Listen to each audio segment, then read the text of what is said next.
figures, I wasn't recording. There's been about 2 miles of this already. Car storage.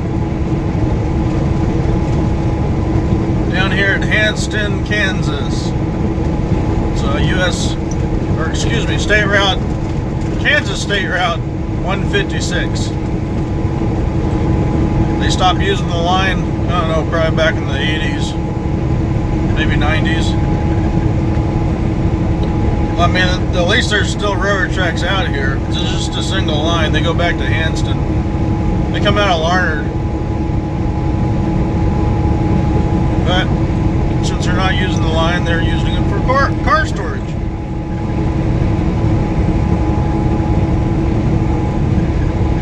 And we're probably about 3 miles from Hanston. It's been cars like this all the way back to Hanston. And looks like they ran all the way up here to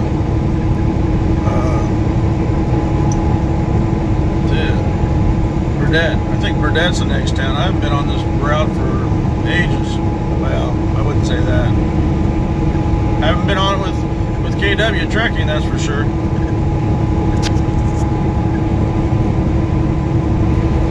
If you ever want to tag a train car, this would be the place to do it because there's hardly any traffic on this road. You can always go on the other side and really do paint up something brilliant because nobody would ever see you.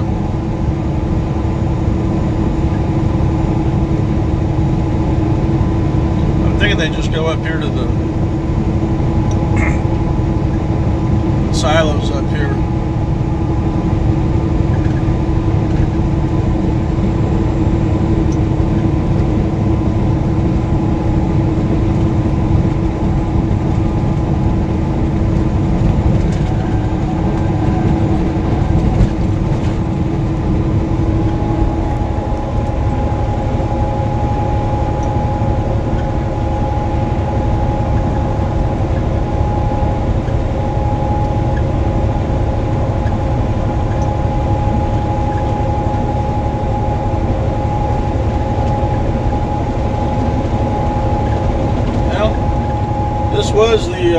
This was Triple C Corner. There used to be a trucking company out here.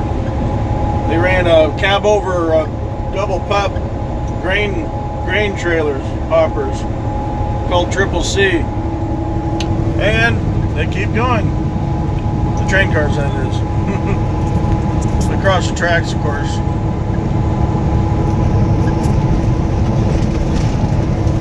And there they keep going.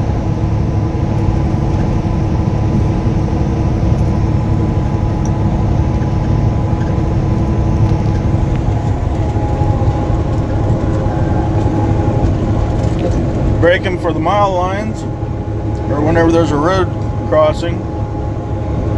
That's probably just a field, maybe. Yeah, it used to be a farmstead.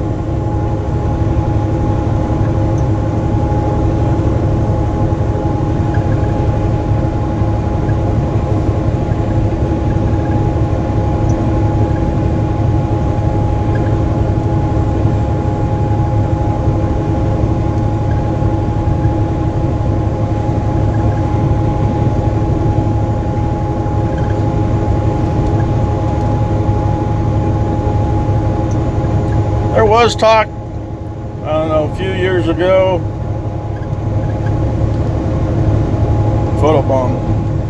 truck photobomb. Anyway, there's talk a few years ago that they were going to maybe put in a ethanol plant over here by Hanston because the rail lines were still over there to Hanston. But apparently it it must have phased out because it never happened. Oh, nice KW. Look like moving on paint scheme on it.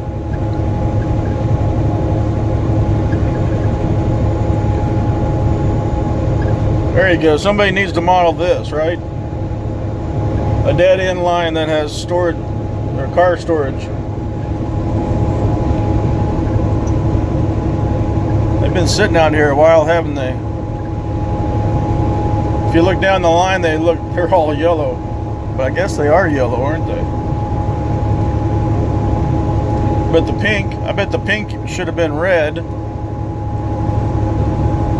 Man, they just go forever. Brake for the mile line again. And go and go and go and go. God, there's got to be 10 miles. There's probably 10 miles between Hanston and Burdett up here.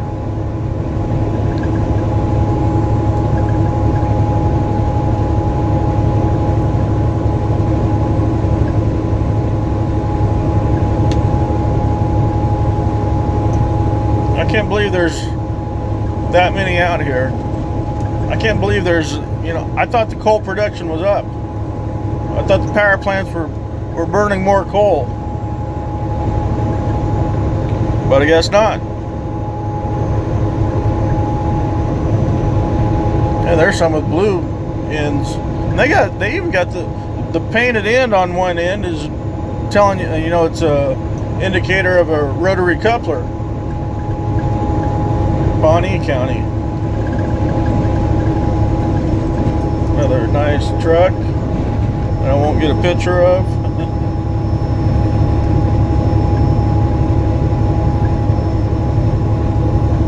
When it gets close to the road, I guess it could be a snow block or a wind block, snow brake, wind brake, and a snow brake.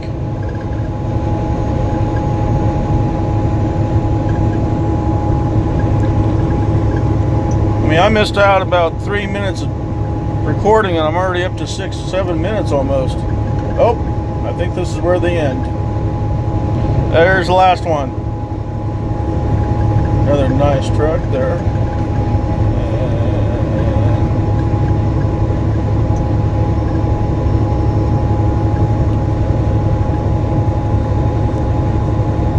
That's the second one.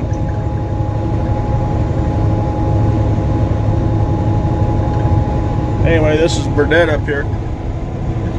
This was the town where the guy who had discovered Pluto lived. But apparently Pluto is no longer a planet, it's a moon, and blah, blah, blah, and it still should be a moon. Because how do you take credit away from somebody? He's dead, though. That's the other thing. He's dead. So, hey, since he died, let's not make Pluto a moon no more. Or a planet no more. Let's make it a moon. Burdett was also the town where one of the original Moving On trucks was purchased or belonged to a gentleman here in Burdett, Kansas. There was a memorial back there for the guy who discovered Pluto, but I wonder if they took it down because it's no longer a planet. How many years? They said it was discovered in 1926. Funny thing is that I heard that it was like till, I don't know, 40s that it was discovered, and it was from this guy over here. But really though, how do you take a recognition away from somebody? They did. He's dead. He can't fight it. Anyway.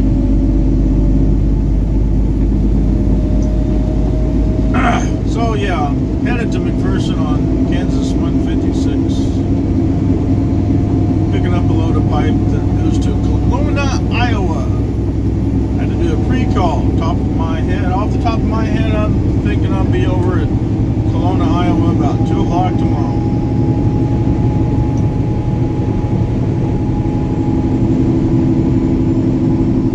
So, pretty much nothing out here again. We have green on the left and we have yellow on the right. Didn't change much. Oh, we did get to cross the railroad tracks again up here.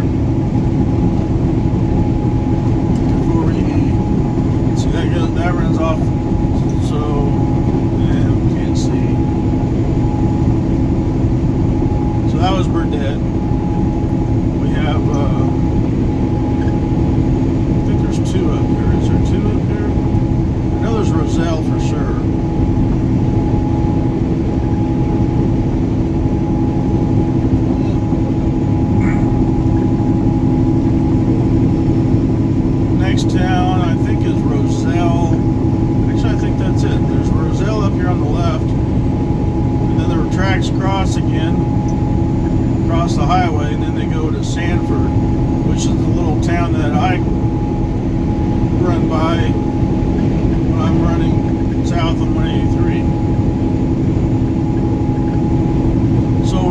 back to one of those other videos that I said all the dang railroad lines cross everybody and anything, and all the highways. Yeah, this is another line. Like I said, this one branches off out of Larned, which of course was Atchison, Topeka, and Santa Fe. It ran all the way to Jetmore. I'm thinking it ran further. I'm thinking it went clear to Calvesta, because there is an old elevator in Calvesta, and I just don't see them building that. It's a really big elevator too. It's short, but you know, they didn't go very tall back in the day. But it's really big. I mean, there's got to be at least 30 silos to it. And I think it's a double row, or triple. It's a quadruple row, I should say. 4 rows of silos. So I'm thinking the tracks ran out to there at one point, and then they backed them off. They backed them off back to Jetmore. And now, like I said, they're tore up. They only go to Hanston.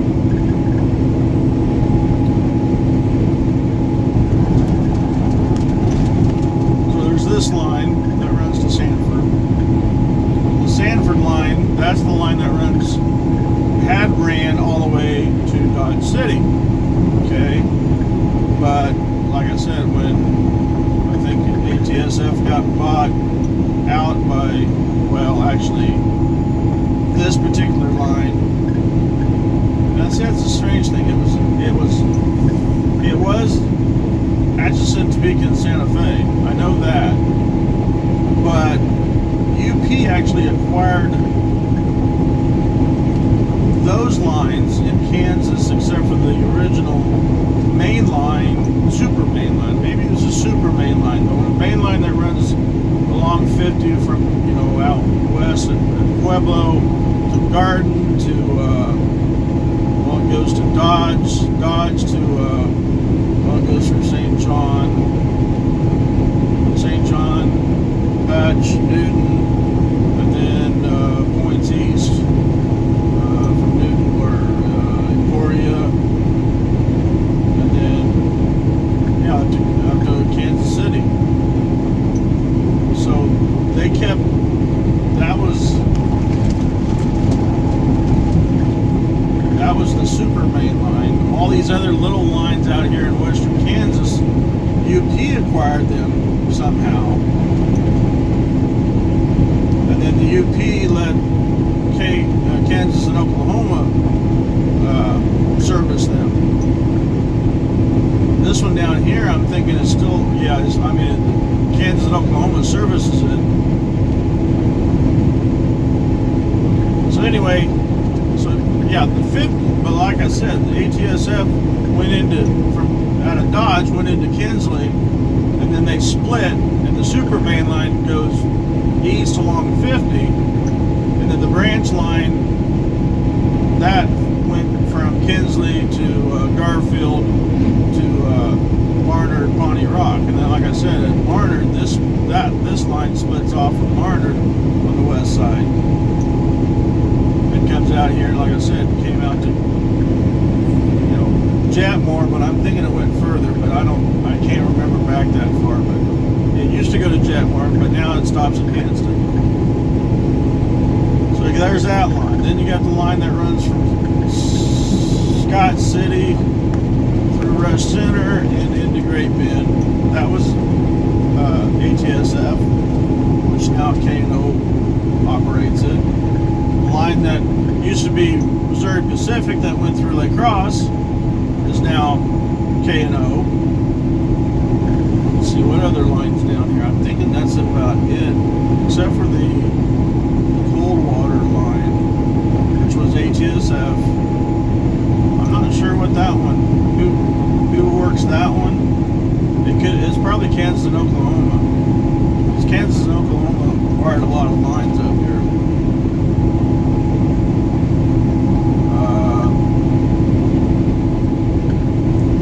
At one time I was going to do, since I'm going to acquire my mom and dad's house once they die, that the basement, because it being almost 30 feet long, it's only like 10 feet wide, was going to be the in-scale layout, and it was just going to do all the lines that crossed Highway 183. So if there was a town where the railroad tracks were at, when it crossed the highway, I was going to do the town and the highway and the railroad tracks. And otherwise, it would just be the highway and the railroad tracks. And then have have little staging yards on either side. Well, actually, on both sides of the highway that you wouldn't actually see, and the lines that actually tie in with other lines. You know, I would try to do that, like this line here that ties back in. It crosses 183 up here at Sanford.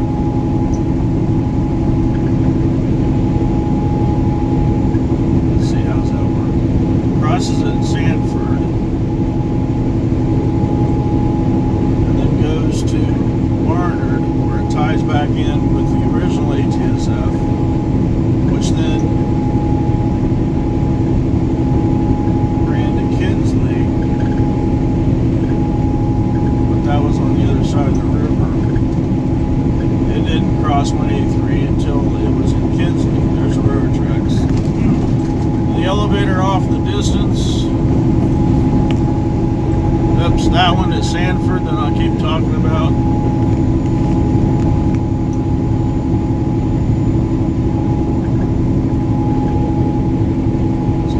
Up here is the highway, well, the highway my hometown sits on. 23 miles to the north. That's an interesting tidbit. You get up to this point on 183. It is 23 miles from this intersection up here to Lake Cross. Okay? Once you get on the other side of Lake Cross, which is a mile long, it is then another 23 miles exactly to the city limits of Hayes. It just seemed weird that two sections of road, I mean one section of road, same road, two different locations, and they both kind of, they're all, you know, all 23 miles apart. And if I'm not mistaken, once you leave Kinsley to come to Lake Cross, it's in the range of the 23 mile range as well. So I'm wondering, is there a coincidence there? Were these towns all built 23 to 25 miles apart because the gas tanks on the cars back then were small enough they only ran for 30 or 40 miles, and that everyone had to stop every 25 miles to get fuel. So this is 183. Go north is La Crosse, and there's the elevator, Sanford elevator. This runs to Larned, and then also runs to Great Bend. And like I said, we got yellow on the right, and we got yellow on the left.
All right.